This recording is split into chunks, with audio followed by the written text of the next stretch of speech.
2007 साली महाराष्ट्र केसरी होत असताना माझ्या सांगली जिल्ह्यासाठी जवळजवळ 28 वर्षानंतर मी सांगली जिल्ह्याला महाराष्ट्र केसरीची गदा मिळवून दिली। त्यानंतर 35 वर्षानंतर महाराष्ट्रामध्ये संपूर्ण डबल महाराष्ट्र केसरी कोण नव्हतं। 35 वर्षानंतर डबल महाराष्ट्र केसरी होण्याचा बहुमान मला सांगली जिल्ह्याला मला मिळाला आणि त्यानंतर खरखर तिसऱ्यांदा महाराष्ट्र केसरीसाठी उतरणारा पहिलवान मी इतिहासामध्ये पहिला होतो।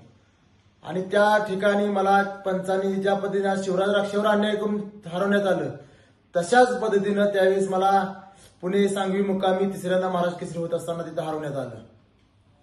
काल रात्रीच एका जाहीर लाईव्ह कार्यक्रमामध्ये कुस्तीगीर परिषदेचे त्यावेळेचे उपाध्यक्ष अर्जुन पुरस्कार विजेते गुरुवर्य काकासाहेब पवार यांनी कबूल दिलेली आहे की चंद्रहार पटलावर 2009 साली अन्याय झालेला होता।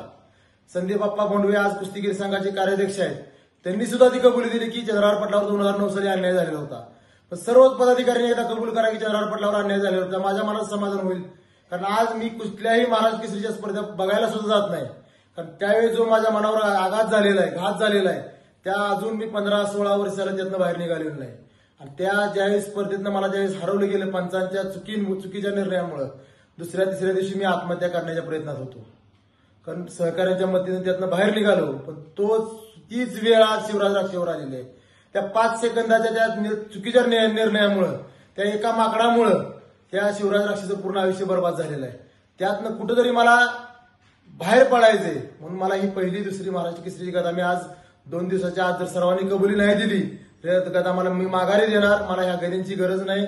मी आयुष्यभर जोपर्यंत जिवंत आहे तोपर्यंत कुस्ती क्षेत्रासाठी काम करत राहणार, लाल मातीसाठी झगडत राहणार, झटत राहणार। धन्यवाद।